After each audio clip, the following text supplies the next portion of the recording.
അന്ത്യപ്രവാചകൻ മുഹമ്മദ് നബിയുടെ ജന്മം കൊണ്ട് അനുഗ്രഹീതമായ റബീഉൽ അവ്വൽ മാസത്തിന്റെ വരവറിയിച്ചുകൊണ്ട് പരിയാപുരം മഹല്ല് കമ്മിറ്റി വിളംബര ജാഥ നടത്തി. ജുമാഅത്ത് പള്ളിയിൽ നടന്ന മൗലിദ് സദസ്സിന് മുദ്രിസ് അലി ഫൈസി പാവണ്ണ നേതൃത്വം നൽകി. മഹല്ല് പ്രസിഡന്റ് ബഷീർ ദാരിമി പതാക ഉയർത്തി.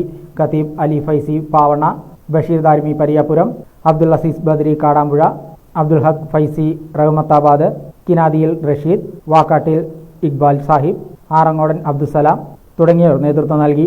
വിവിധ മദ്രസകളിലെ ദഫ്, സ്കൗട്ട്, ഫ്ലവർ ഷോ സംഘങ്ങൾ, പൊതുജനങ്ങൾ തുടങ്ങിയവർ ജാഥയിൽ അണിനിരന്നു.